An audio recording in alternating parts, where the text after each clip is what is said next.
Pues precisamente el ex superintendente que armó el rompecabezas de corrupción en la Ruta del Sol le reveló a Noticias Caracol detalles inéditos del expediente. Dijo que Jorge Enrique Pizano, fallecido la semana pasada, sí fue un testigo clave y además que cumplió con su deber de denuncia.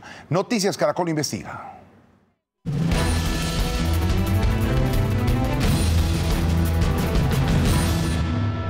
Hoy, sabiendo todo lo que sabemos de cuáles eran las prácticas de Odebrecht, pues uno, por supuesto, no puede evitar imaginar que pues, acudían a todo tipo de mecanismos para obtener la asignación del contrato.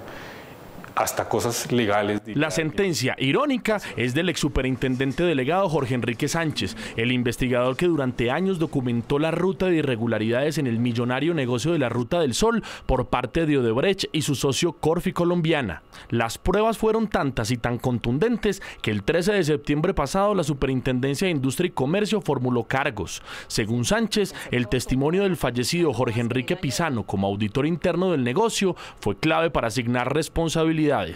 Él llamaba la atención en que había unos pagos que se estaban haciendo con todo tipo de irregularidades, incluso pagos de contratos que se estaban haciendo, de contratos que no estaban firmados. Sin embargo, los hallazgos de Pizano fueron desoídos y a nadie le importaron en Corfi Colombiana. El propio Pizano dejó esa constancia en este documento en poder de Noticias Caracol con fecha de enero de 2017. Las respuestas de la Administración a las solicitudes de información por parte del Controller para el cumplimiento de sus tareas respecto a aspectos presupuestales, contables y de contratación fueron limitadas, para no decir que nulas.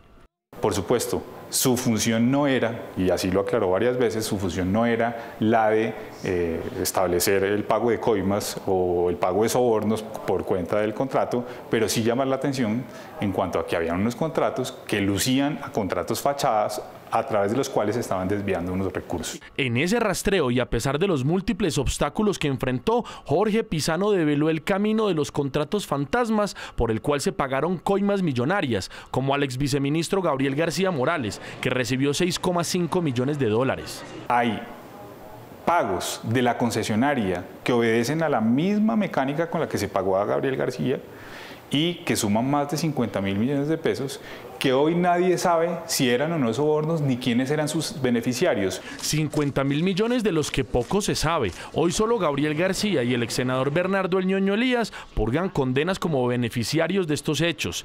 Pero, ¿por qué nunca nadie hizo nada con las acusaciones de Pizano?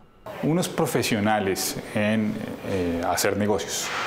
No les ocurre que durante 4 años vean saqueadas las cuentas del concesionario en el que son socios y que no tomen ninguna medida pasado tanto tiempo y frente a tantas advertencias. El testimonio de Pizano fue piedra angular del caso y así se lee en la resolución de la Superindustria de septiembre pasado. En el documento se advierte un escenario inédito sobre el acuerdo confidencial que firmaron Odebrecht y Corfi Colombiana para no demandarse mutuamente. Dicho acuerdo contemplaba la creación de una gerencia para tramitar las irregularidades detectadas. Pero, según Jorge Pizano, ese comité de gerencia de inconformidades, hasta donde yo estuve, no funcionó para nada. Eso era un saludo a la bandera.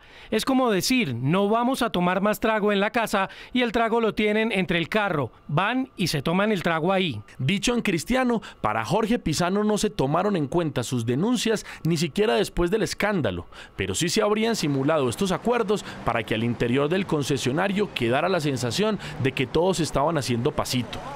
La investigación de Jorge Sánchez resulta demoledora en evidenciar el botín desde el cual se sacaron las coimas del caso.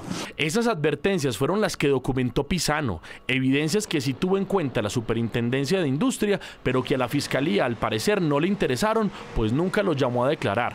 Con plata de los colombianos se pagaron sobornos, eso está claro, aunque nadie sabe quién es el beneficiario de esos dineros. Juan David Laverde, Noticias Caracol.